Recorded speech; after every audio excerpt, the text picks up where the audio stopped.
Hey guys, welcome to another episode of the Alberi Real Estate podcast. Looking forward to doing this one. I'm interviewing my business partner, Evan Metz, today. Very, very knowledgeable guy, has a lot of wisdom, and he's been through a lot of things and has a lot of growth and transformation that he can share with you guys. So I'm looking forward to dig in and get this knowledge to you guys. So Evan, you ready to get started? Let's do it, man. Alrighty, baby. So we're gonna get this one started straight off the bat. So Evan, tell us what's one of the hardest, most tough challenges that you've ever went through in your life, and how did you get out of it, and what growth did you experience from it?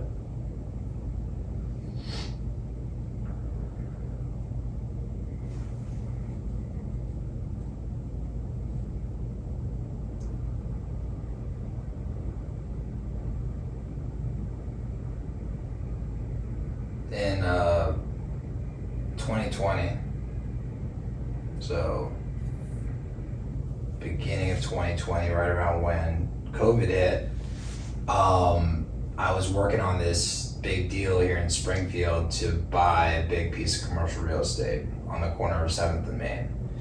And at the time, I was really tying my self-worth to what was going on in business.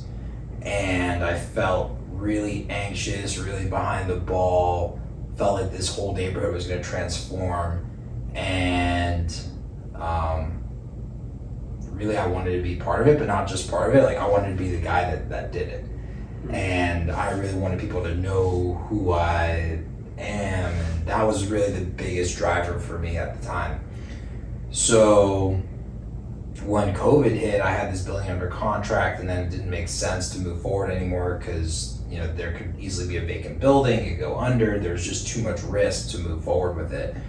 And when I had to let that deal go, it was just a huge blow to my ego, a huge blow to myself and my self-worth, because I was tying my self-worth to that building, to who I would portray myself as in the external world. And yeah, man, that led to some really dark times internally, personally, with my life. Really unmotivated to be waking up at 10, 11 a.m., like no reason for living, literally, questioning why am I living, right? Now we get to question why are we living from a different paradigm. Yeah. But dude, just really unmotivated, unsatisfied. And it really hit me to a low point in my life. I've hit a few low points as we do in life. That was one of them. And from that point where you're just so low, there's nowhere to go but up, which is very fortunate. And how I dealt with that challenge was I knew something needed to change. Like I just couldn't keep going forward the way that I was. So I was like, all right, well, what do I do? I need to shake something up. And so my buddy Josh Waxman told me, hey, there's this event coming up with my coach, Jeffrey Combs. Come take a look at it, come check it out. So I fly up to Philadelphia, I go, I see this coach, it's cool. And to be honest, I wasn't really even sold on it at the time. I was just like, but dude, I just needed to do something. I'm like, and that's something, sometimes you just gotta shake some shit up. So I was like, all right, what do I do? And at the end of it, I really wasn't sold, but he's like, do you want to sign up for my coaching services? $4,000 commitment. I didn't have much to give at the time. I'm like, you know what? All right, let's do it. $4,000, boom, on the spot. Let's make it happen. Side note, every time I've done something like that, it's more so a commitment to myself than the commitment to the thing it is, but that's a separate conversation. So I signed up for the coaching services, and the greatest value I got from Jeff, he's provided a lot of great value for me, but the sole highlight is him telling me to read this book, Letting Go, by David Hawkins. And I read this book, and I just brought it so deep into my life. And what I realized in that book is it says that the external or not, it doesn't say this, but this is what I picked up. It's not the external factors in our life that lead to how we feel inside. It's how we feel inside that determines how we look at the external factors of our life. And when I looked at that and saw that and realized that happiness just comes from within, fulfillment just comes from within, it really helped me let go of all these things I was tying my external happiness to. And I was just looking at different things in my life. My parents, I love my parents so much, but they've had these tendencies to be overly anxious. They have everything in the world, and sometimes, my dad can freak out about a pool filter, or my mom can freak out about this small thing, and it could drag down their day, it could drag down a few days for them. And to see someone that has so much externally go through those struggles, I realized there's really not that correlation. So I put that into perspective. I saw where I want to be. I saw the person I want to become, and I just invested into that. And every single day, my mind can be a roller coaster. My mind can talk, and it can talk. And so what I realized was anytime that chatter was coming, there was negative chatter at the time. There was a lot of negative chatter at that time. I just said, let go. Let go. Let go. Luckily, this is during COVID times. There's really nothing going on in the world. So for maybe like a few weeks straight, it was just incessant. I'd be swimming in the pool. I'd hear something, let go, let go. Mm-hmm. And then I just really started letting go and just detaching myself from the internal worries.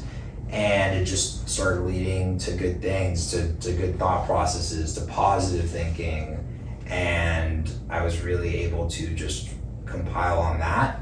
And man, it's just led to some incredible things. I mean, it's been an incredible 2-year journey since then, with lots of progress and growth, hitting some accomplishing some incredible things, and then some hurdles in between. But I really see that point, that letting go point, as my enlightening, my awakening moment. Mm-hmm. I've had other awakening moments since then.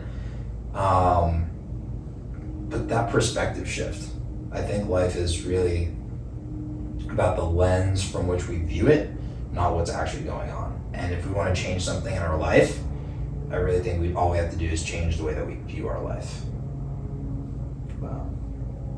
It's powerful. Really powerful. It is powerful. Yeah, because once we change the way we view it, things actually start changing too. Yeah. Because we view it different. So it's really powerful. But yeah, that the story you just shared is incredibly powerful, transformational. You went from like one way of being to a whole separate way of being. So there's a lot to that, and I feel like one thing I'm interested in is, so when you were really low, like the transition from like thinking that buying that real estate and transforming the city is gonna make you happy, and then you hit the low point. Like, talk about the low point and how you really felt in that low point, because so many people get to those low points and for 15 years after that they're saying, oh, this happened to me and that's why I feel this way, and they're complaining and blaming that. And so not everyone gets out of that. So how did you feel really when you were in that state, and how did you have the courage to move forward and change? Just felt really unmotivated, unfulfilled. What's the point of life? I wouldn't call it suicidal, but really questioning life, right? No intention behind taking my own life, but really dude, what is the point here? And when I looked at it from that perspective, it's really unmotivating when I don't know. And so there's just these feelings of fear, shame of not accomplishing what I set out to do, not making the people around me proud. And that's the thing, when we're in a position like that, what else can we do? We just keep going, right? The only path forward is forward. So I knew something needed to change, and that's why I'm so grateful for these low experiences. These low experiences are the catalysts for change. And so from there, I just knew I needed to shift some shit up. So I was like, all right, well, let's try something new, right? I got a coach, it led me to that. I'm like, and I just got lucky. I got lucky that I found that piece of information. But did you get lucky? Maybe it wasn't lucky. Yeah. Because the universe or God or fate or whatever it is puts the right person at the right place at the right time when they are ready for it. Yeah. So I really think I was ready to hear that at that time, and it led me to that. But big shifts, big changes come at the right time. And previously in my life, I had gone through similar periods of confusion, maybe a bit different. Like one time, I hated my job at PwC. I was with my ex-girlfriend Jackie. I loved her so much, but the relationship wasn't making sense. I was living with my family, with my parents, my house, and to be honest, I didn't even know what was the factor that was throwing my life off. This was when I was in my early 20s, maybe 22, 23. Yeah. I didn't know what was off, but dude, stuff was off. Like, it was just, I wasn't feeling great. I wasn't feeling quite the opposite. And dude, I mean, I just really shifted stuff up at that time. You know, my girlfriend and I split up. You know, this is within a few month period, but my girlfriend and I split up. I moved out of my house. I quit my job at PwC and I moved into Oregon. I started a cannabis farm. I mean, talk about a shift. And I shifted a bunch of external factors there. What was the reason you did that? What was the reason when you were with your girlfriend and working at PwC? What's the reason you chose to leave all those things behind and move on and start a cannabis farm? There were so many reasons. Yeah. But with that, the main reason, like the feeling, the feeling. Yeah, it was like something's not right. Dude, something's not right. Yeah. The job felt like jail to me. Like that 9 to 5 felt like absolute jail. The girlfriend, I loved her very much, but I felt like a codependent relationship. There was too much like that. I needed space. Right. Living at home with my parents, not free. Like, I think freedom, man. Freedom, and this is what I discovered about myself. Freedom is a huge motivator for me. And now that I'm re-looking at it, it's like, dude, all those things were the opposite of freedom. Right. All those things were, and that's funny because I haven't even noticed that until now. I was just like, stuff was wrong. And dude, so what did I do? I left the job, left the girl, left the house, moved to Oregon and started a cannabis business. I mean, come on, like that's freedom, right? Yeah. Oh yeah. But the thing is, you didn't know why you were doing that. You just knew something was wrong and you needed to change. I consciously knew the job, like that was a big thing for me. Is like I felt like I was in chains there. Like I knew that was off.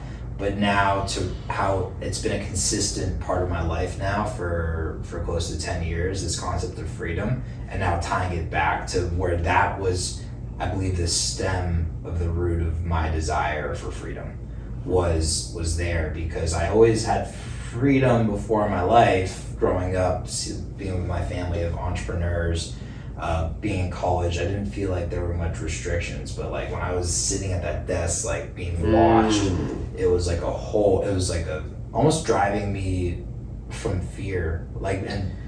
So what was the reason you ended up, because if you wanted freedom in your life, why did you do the 9 to 5 job? What was the reason how did you end up in that place where you it's good for people to know. So that had a lot to do with my family, with my parents, right? So my parents used to have a very, very big influence on my life, until now, of course. Now, you saw me on my 30th birthday. I'm gonna have another drink, but I'm 30, you can't tell me what to do. Freedom. Good night, Tyler, good night. Let's go. Yeah, that's fine.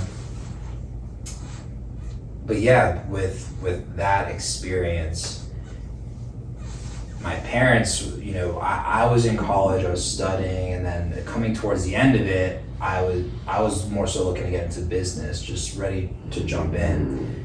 And my dad was like, you should really get a higher education. My dad's a very conservative person. like conservative in business, conservative with risk. So he's like, if you get a higher education, you always got something to fall back on.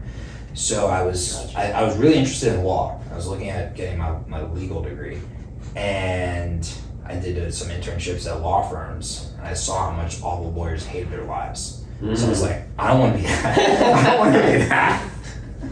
No offense to the lawyers, I love you guys. But yeah, I was like, I don't want to be that. And then, so coming from that place of not knowing, my dad's like, well, get the higher degree. So instead of jumping right into business, I got my master's in tax because it was a 1-year program. I'm like, all right, let me just do 1 year. Did the 1 year, and at the end of it, what happens? You get recruited by the big accounting firms. That's just what you do next. So PwC recruited me. You know, it's the big name. It's the thing that's on your resume, like that sort of stuff. So I got there. I get in the door. So you did it because you thought that that's what would make your dad proud and all the people around you proud. Dad proud, around me proud. I didn't really know what else, you know. It's just kind of, it was the next step, and I'm just doing it a big part because of my dad. Right, like no clue. You're doing it because of exactly. Got you. And it's going to lead to other opportunities. Yeah, like lead to happiness, and you know. I just knew it was a stepping stone. Got you. And so I get there, and dude, within a week, I was like, holy shit, what the fuck am I doing here? Seriously, what the hell am I doing here? Like, that was not good. Yeah. And I had passed all my CPA exams. So you need 1 year of work experience in order to get your CPA. So with that in mind, like, dude, I was ready to leave right away, but my dad's like, dude, you pass all the CPA exams. It's like a big feat. A lot of people can't make it through that. Like, it's a serious serious test. It's a serious test. So to like, all I need to do is stick it out for a year to get, which is now looking back at that, all I need to do is stick it out for a year. Dude, that's a fucking year. That's a year. That's a year, bro. Yeah. You know? Looking at, and it's crazy to see the different mind shift and perspectives. Right. But you know, so I stuck it out, and I was the worst employee in PwC by far. Because I didn't care. I didn't like it. I didn't enjoy it. I felt like the work was unmeaningful, unimpactful. But, you know, they threw me some numbers. We were billing our clients stupid amounts of money for monkey work that we were doing. Not to say that everything like that happens at PwC. There is some great work that happens there. Just some stuff is not, and I was just not interested. So anyway, I was just not happy, and then within a few months I'm like, all right, well, let me start planning what's going to be next. I started trying to figure out. I had this concept for an Asian fast casual restaurant that I was going to try experiment, and again, my parents had a big English, you're not going to the restaurant business. So then I just kept exploring, and I watched this Netflix like thing about dispensaries in Colorado, and this was back in, I think, I forget what it was, 2015, 2016, like still super early, like on in the cannabis business. So I got really interested in that, and then I started networking, talking to different people, and ended up meeting my business partners. We started chatting more and more, and I ended up started working on the business on the side while I was at PwC until eventually my year came up soon, and I was talking to my friends at the time, Ben and Carl, and they're like, yo dude, when you're done, like come out, move out to Oregon, and we're gonna conquer the cannabis business together. Ooh. So that time came up, boom, quit my job, flew out to Oregon. By that time I'd split up with a girlfriend, so boom, job gone, different experience, and I changed my environment, I changed my life. Wow, yeah. And I just,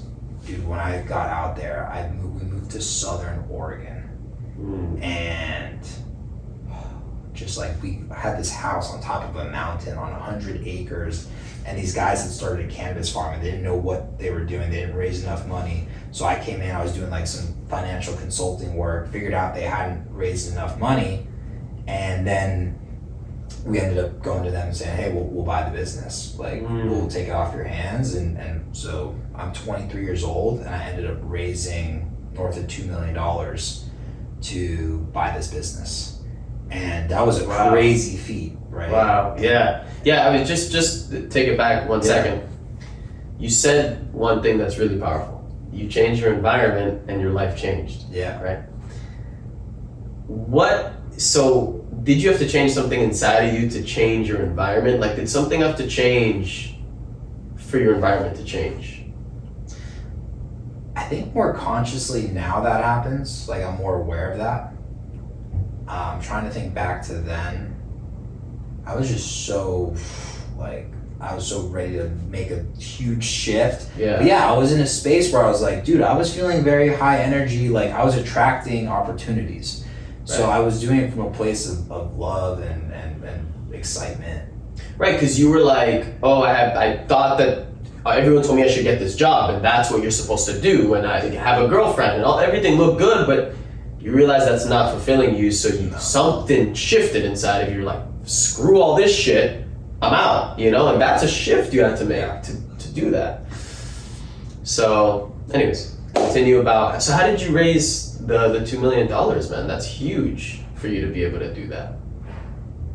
Like, even when I think of it, that's like... Dude, it was hard, I mean, not hard work, it was just, dude, me and my partners had our heads down and we were just gonna get it done one way or the other. Mm-hmm. And it was determination, it was grit, we made it happen. But more important than that was what Oregon did to me as a person. And being out there, my first go in entrepreneurship, learning, my business partners had done business before, so like learning from them was an incredible experience to see, because I grew up in a wealthy family, right, and everything was always given to me. Right. So when you're out in business, no, mom and dad aren't there to help. Like when you're not getting the money, like you're not getting the money. You're not raising money, like when business isn't going well, it's not going well. Like, you know, there's all these challenges, and I was raised in a way where my parents would figure out my problems for me. Yeah. And so the best thing that happened to me one of the biggest lessons I learned was just like, dude, you gotta figure shit out. Like whatever it is that goes wrong, like figure it out. And that was a huge point of growth for me. Huge point of growth. And another point of growth is like being out in a different environment and being in nature. And I discovered cliff jumping. So I started cliff jumping, and I discovered that by myself.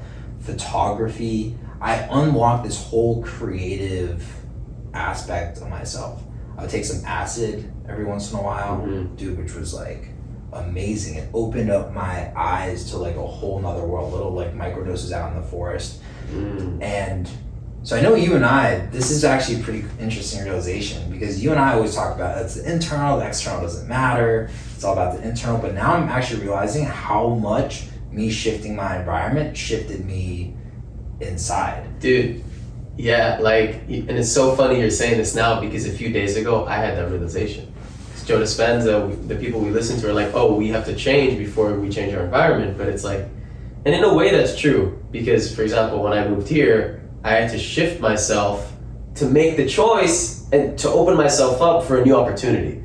So yeah, but once the environment actually does change, it's like, fucking just changes us, man. Like, I changed completely ever since I moved here, and you changed completely in Oregon, and you'll talk about your other environment shifts, which changed you as well. But yeah, dude, the environment has a huge impact on us, man.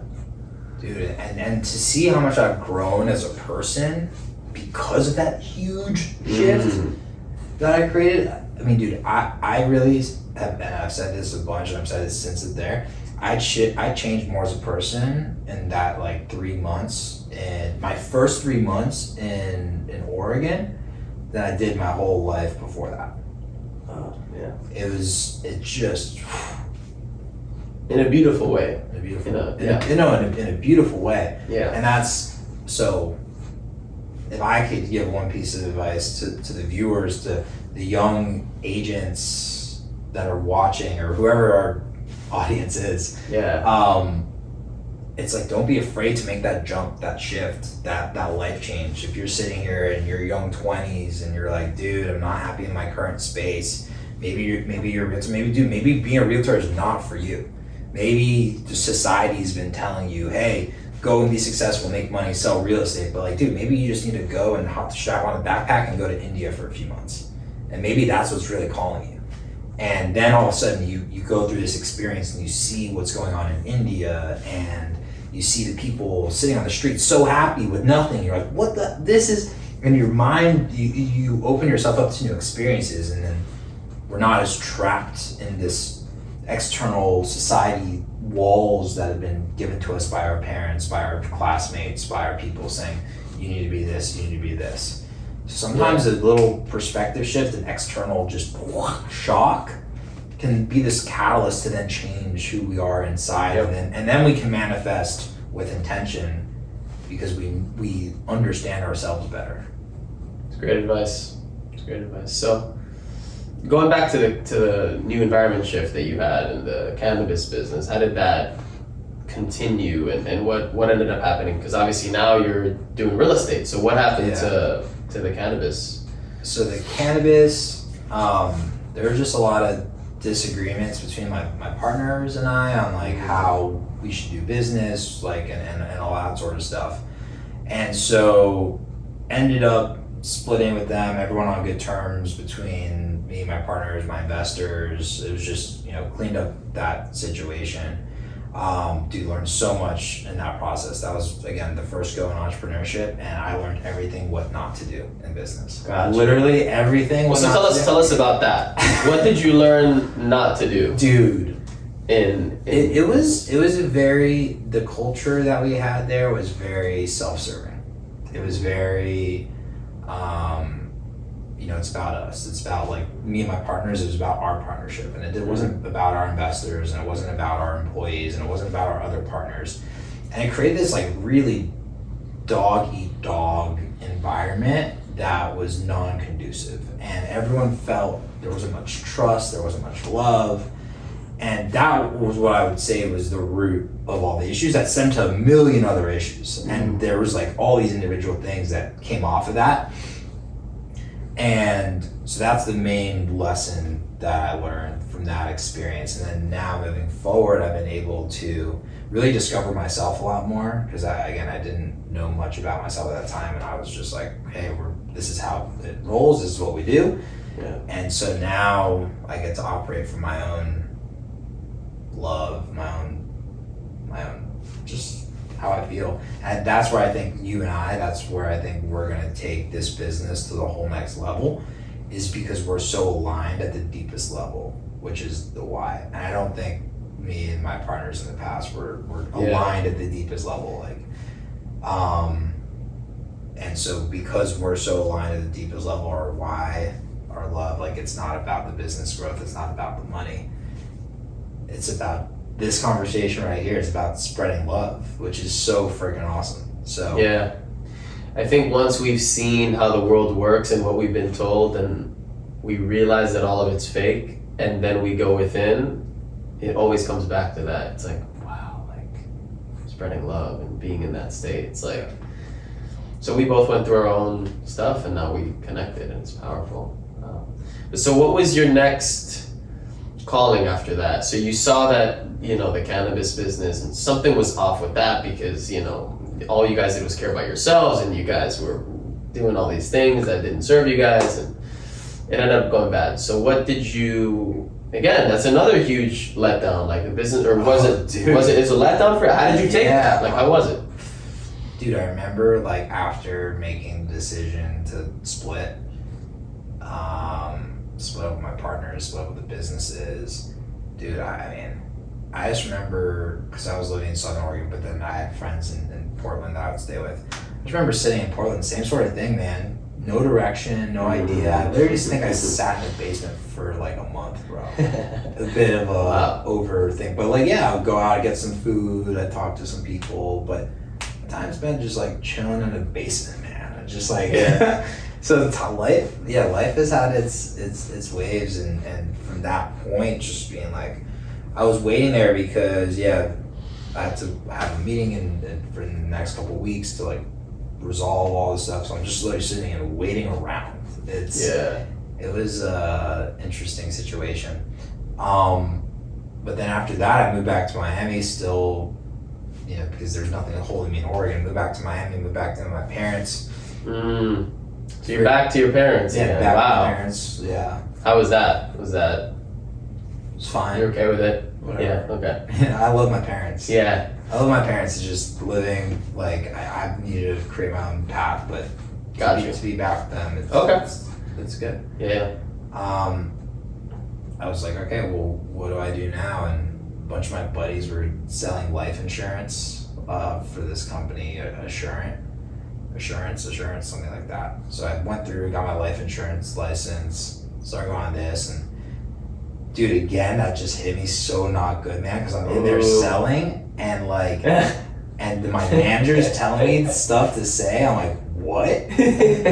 Like, dude, they're like, ask me questions about like the underlying policy. And they're like, dude, don't talk to them about the underlying policy. Like, don't talk about those details. You just gotta get them to buy the thing. Oh man. And it's like, dude, what are we? And then I'm like, looking at this, I'm like, are we just straight selling junk right now? You know what I mean? Man. So I just could not ethically align with that. Right. And again, that's the biggest thing that I realized is being ethically aligned is a huge thing for me. Yeah. So that wasn't working. I was still like going with that, and then I was exploring, and then I really started diving deep into myself and what I'm passionate about. And I've always had these visions for food. So I started thinking about, well, what can I do in the food industry? And I thought back to these food carts in Portland and how much I love them. I go to them every day. I'm like, well, was that when you were in your month of side, like after the cannabis? Okay. It's back. This is when I started doing the insurance stuff, and so then I started creating this vision for this food hall that I wanted to create, and like this dope outdoor food hall. I started creating this vision, and eventually I was speaking to a neighbor, a mentor of mine, Howard Goffstrand. I'm telling him about like these thoughts that I have. It's like life insurance. He looks at me and he's like, dude, you're not a life insurance salesman. It's just like, it's boring stuff. He's like, you got a lot more in you, bro. Wow, that's powerful. And so I was talking about this. He's like, yeah, man, that sounds amazing. What are you waiting for? It's like, oh, I can do it patiently while selling. He's like, dude, what are you waiting for? Wow. And I'm like, dude, you're right. So literally, I looked, and the next week, I hopped in my car and I started driving around the southeast of the U.S. looking for where I wanted to open an outdoor food hall. And I spent 3 months on the road, living out of my car, just looking and analyzing the markets and understanding, and that set me off in my whole next phase of life. That just was a whole journey, and eventually led me to create Alberi, the food hall. Yeah. Which I then went and worked my ass off for years to create. And then another huge shift, letting go of Alberi. Yeah. Understanding that was my old self and wasn't serving me anymore. That was like the end of the trail of the old self. It was like the last. Well, I mean, there's always old selves. Yeah, right? it's true. It's not like there's no dichotomy. Yeah. But it's true. But yeah, just that led to a lot more growth and ebbs and flows, and that's a whole story in itself. Yeah, it's another story. So, well, talk about just give a high level of Alberi so they know, and what did it take to let go of it as well. We'll get into that too, just because that's a huge mindset. Yeah. Piece. You had a lot of growth to let that go. So with Alberi, that was this vision that I created that became my baby, that I traveled all around the Southeast for months looking for the right place to do, and then I found Jacksonville and I started networking here, and I probably negotiated deals on 5 different sites that fell through. I invested tens of thousands of dollars into rendering site plans. I would eat, drink, sleep, live. Literally, it was me. Alberi became me. Wow. And this ties back into what I said earlier, with the real estate and how, like, at one point I was like, I was Springfield. I needed to be that. Like, this is part of that same time period in my life where I was simultaneously doing both, like buying the real estate and simultaneously looking for Alberi. But Alberi was always my number one. Like, Alberi, the food hall, was always my number one. Like, my number one passion, my vision. I'd always think about it. When deals would fall through, I'd be so upset because I was so externally motivated. So much of who I was tied to who I would portray myself to be on the outside. And what do you mean by that? Like, I wanted to be the person that had this creative space to bring people together. But it was, and so much love and passion went to it because of the space that it was and how creative it was. And so there was so much that went into it, but what made it unsustainable was how much I tied my identity into it. And so that's where I look at it now with our current business is there's so much cool, there's so much positive, there's so much creativity. Like this podcast, like come on. Yeah. Like the agents that we're bringing on and how we get to impact their lives and Leah and our staff and our back office and all the incredible, like, dude, that was my creative canvas at the time. This is my creative canvas this time. Yeah. The thing is this time, it's so cool to see how I'm evolving now. I'm looking at each step of the phase. Incredible. But this time, it's not me. Like, Alberi is not me. Alberi is like a manifestation on the external world that's just happening because of who I've become. And I mean, Alberi Real Estate. Alberi Real Estate. Not Alberi the food hall, Alberi Real Estate. Alberi Real Estate. Alberi Real Estate is just the manifestation of who I am internally because I'm feeling a lot of self-love, because I care about myself, because I care about my community. And yeah, it's just manifesting as it should. And so really letting go of that has helped propel this forward. With Alberi, and honestly, I did operate in a similar wavelength in the Alberi food hall. And when it actually all manifested together to those events that I threw together, I was just coming from such a place of love. I had let go. This is after the COVID had hit, and I hit that low point, and I let go, and I started letting go. And as I came out of that, I spent years and years and years trying to get Alberi to manifest. And dude, once I let go of everything, Alberi manifested. And I fucking found the spot. I found the place to be Alberi. And the artists and the creatives and the whole environment, the whole concept. So once you let go of what? Like once you let go of wanting once I let go of needing like this. Once I let go of needing Alberi and needing the notoriety and needing the self-worth tied to it. Once I just let it all go, and I'm sitting there in happiness, like, dude, I'm just happy right now. And then I would just walk down the street and be happy, and I'd talk to someone, and I'd just be like, yo, and then this, and then all of a sudden there's that energy, and I speak to Victor, and he's like, oh, look, I got this dope lot on the main corner in Springfield, like, you want to do Alberi there? Oh yeah, that sounds great. Got the location. I'm walking down the street, like, oh yeah, like, I'm doing this event, and I'm in the hardware store. He's like, oh dude, I play an instrument. I play the handpan. Oh sweet, like, yeah, come. And it came together so beautifully. And I had these incredible events that were just manifested out of love. It's incredible. And it was beautiful. Once you let go, it came to you pretty quick. Yeah. But what was interesting after, right, is I kept going, but then I stopped letting go, and I got maybe complacent, and then now this reattachment because I was creating this vision, and it was coming, and it's there, and I have the place and this.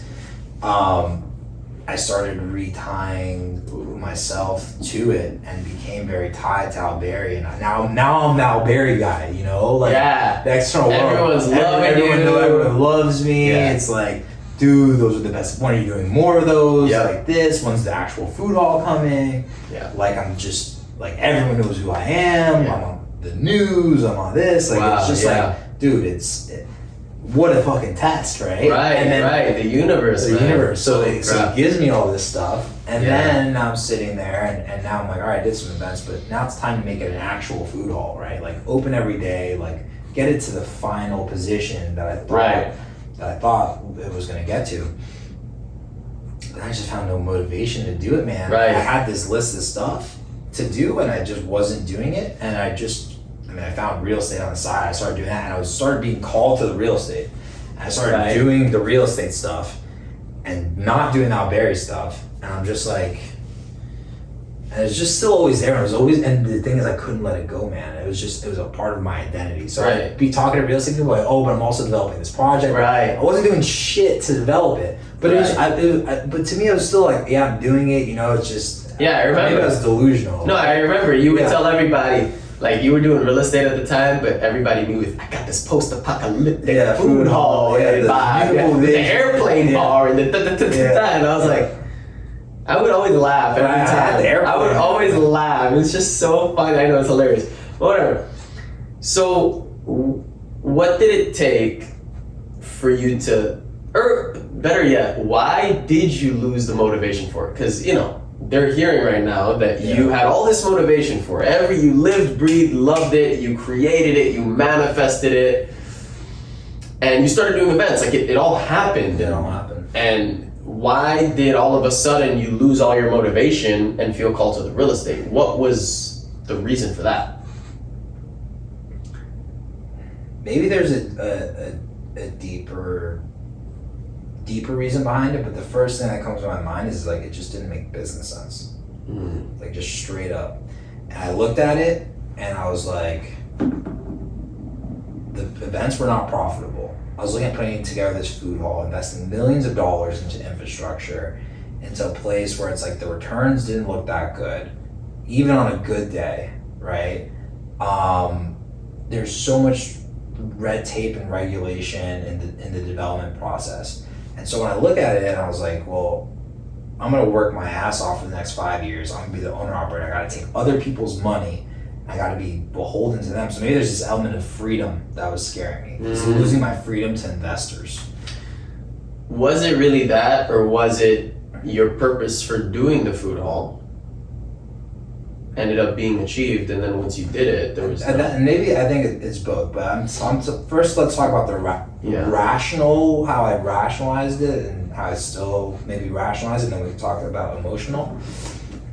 But yeah, from a rational perspective, it just rationally did not make business sense because it wasn't making money. I would have to take investors. It was hard to justify, like from a business perspective. And simultaneously, I was brokering some real estate deals on the side, not even spending any time, literally just walking down the street like, oh, buyer, seller, boom, did it. And I did like 1 or 2 of those deals, and I made more money doing like 5 minutes of work than I had made in the past 5 years combined, plus what I would have made the next 5 years doing Alberi. The food hall. So, I mean, from a monetary perspective, it's like, dude, like, kind of scratch your head, like, all right, maybe naturally there's some motivation that goes towards like what's giving huge financial rewards. So that's one element of it. Right. Since you already found happiness from within. Yeah.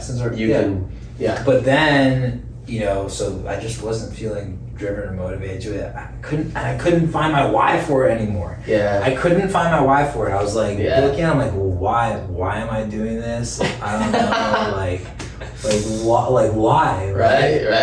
And then what I realized was the reason why I want to continue going with it was because I told everyone else I was going to develop this food.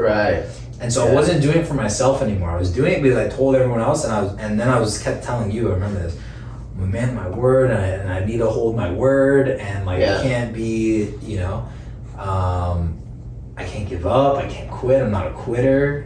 Right? All these things that you... all these things, but like, dude, why do we hold on to stuff that doesn't serve us? And it took me sitting in a like session with you, like a personal growth session with you, and you're just like fucking a few sessions. It was like two hour long sessions where he's just like fucking hitting shit. I'm just like got my guard like resisting, like, no dude, like this, and you just kept like fucking hitting it. I kept going, and it just I ended up doing it again for the wrong reasons. I was doing it because because of what people were thinking on the outside. I didn't want to be a quitter. I wanted to do what I said I would do.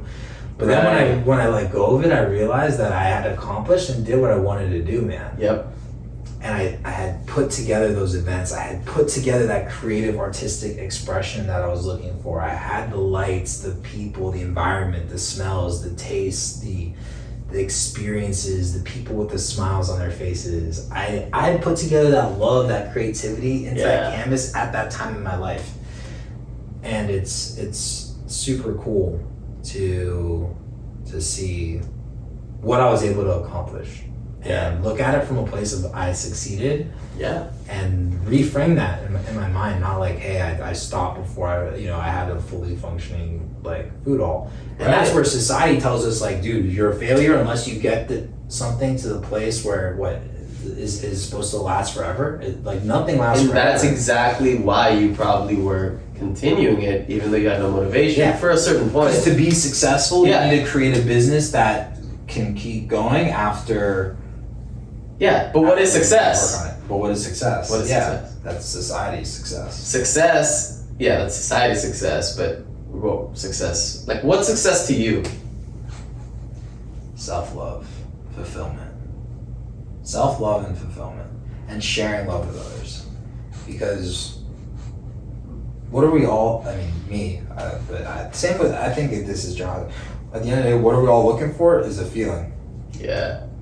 Because we can have everything on the external world. We can have the car, we can have the girl, we can have the house, we can have the private jet, we can have the relationships.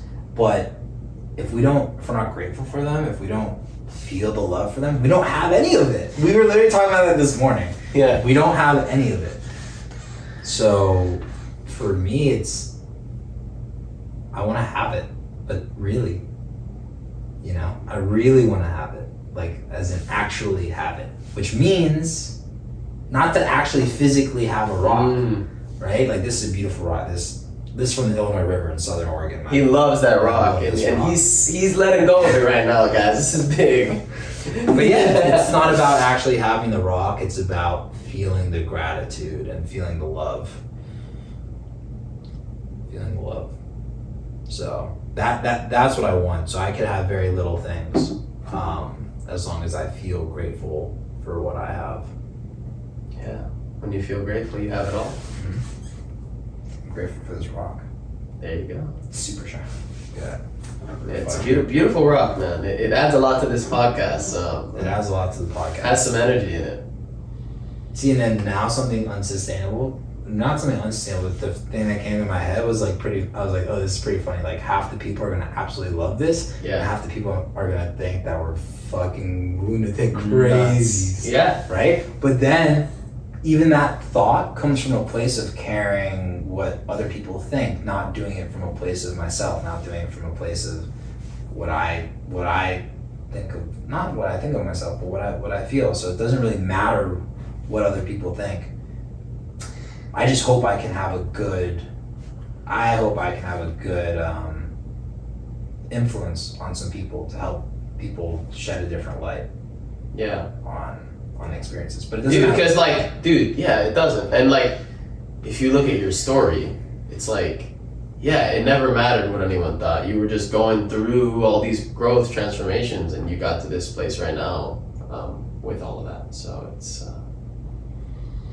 really powerful now. Well, so after all of these transformations and different viewpoints of life, what would you say is your focus now? What's your purpose now? What's your biggest realization from all of this and the way you're moving forward after all of this growth that you've had? Self-love, man. Being now in the present moment, feeling grateful. Yeah. And I wanted to go back to one thing. Like with your story and with pretty sure a lot of people's stories, like it just takes that one moment. Like that one guy that told you to go do the food hall. What's his name? Yeah, Howard Goffstrand. Howard. Yeah. Howard was like, hey, go do the food hall. If he didn't say that, maybe you wouldn't have went out to do it at the time you did. Yeah. But he was a catalyst, right? So that one conversation Jeffrey Combs letting go. Exactly. It was like those little sparks, right? Watching the Netflix thing to get into the cannabis business. Like, exactly. All these little or like Gomez telling me that you're in Jacksonville and fucking boom. Yeah. Same thing with this podcast. Dude, 50 people could watch it. 49 are like, these people are crazy. One person gets a realization. Changes his life. Yeah. That's all that matters. Dude, that's all that matters. Yeah. And that's what I just thought, and I wanted to share that. I'm visualizing the one person. One person is gonna have Yeah. a profound impact from this podcast right here. Of course, because they're listening of like, you went to this job and it wasn't fulfilling. They're probably like, I'm in that situation right fucking now. It's like almost like you're speaking to that person. It's powerful. Yeah. Yeah. And I've had moments like that. I love you, whoever you are. Yeah, I love you too. I love you a lot, and this is an exciting transformation that you're about to go through. Seriously. Yeah. And you know what? Just to tell you, I was feeling fearful before starting this, and he was feeling a little fearful too. And we're doing this for you, and we're overcoming ourselves so that you can grow and transform, because that's our true mission. And we choose to spread love to you and see you win in your life, whatever winning means to you. So we hope you discover your true vision of winning and meaning. That is the vision, it's the perspective change, and you will. Yeah, 100%. So, Evan, tell us about Alberi Real Estate. Dude, I think that was the end, man. That was the end. I think that was just like... Yeah, that was powerful. That was it. Holy shit. That was it, man. Yeah, that was a close. Wow. Yeah. Yeah, so I guess we'll cut that out. I'll close it out. All right, actually, that wasn't close. Man. Just let it... Dude. All right, editor. Close that last part out. Let's leave it up at that advice we gave to that one person. We don't want to give a little outro. That's what I was just going to do, but you said no. See, guys, look, we're probably not even going to cut any of this, because this just shows the genuinity of dude. I'm like, editor, cut it out. Yeah. Well, look. Yeah. I mean, this is our second podcast. We're still learning, but the whole goal is to help whoever's watching and whoever's really getting stuff from this, to help someone get that one nugget, that one realization that, a year later they can look back at watching this and they can be like, wow, that one insight that I had there changed the course of my life. And that's all that matters to us, because we've had people in our lives that did the same for us, and it profoundly changed our lives. So yeah, that's gonna close off this second podcast. How much fun, man. Yeah. How much fun to live in this experience, and the amount of love that I feel for this person, man. And what we were talking about this morning, making an impact, right? Feeling love, one person at a time. Look at that. One person at a time. It just all went back to this. One person at a time, right there. Dude. Like that, and there's one person out there that we love you, man. We love you, and we're excited for you. And thank you for having a profound impact on our life and allowing us to help. Yeah. Because that makes the biggest difference for us. So I hope you know that you are giving even more to us than we could ever even give to you. So thank you for that. Yeah, it's true. And you know where to find us. So reach out if you have any questions, if you have any insights that you'd like to share. We'd love to hear from you, and it would make us really happy. So.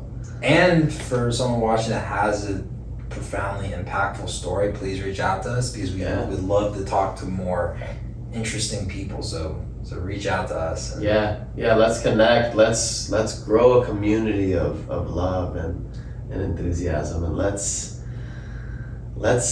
make this a new habit of living in love instead of the old habits of living in fear. Let's really start embodying this love and enthusiasm in our lives.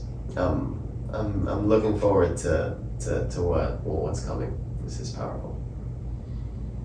Love you guys. Check you later. Thank you, Evan. Thank you. It's great.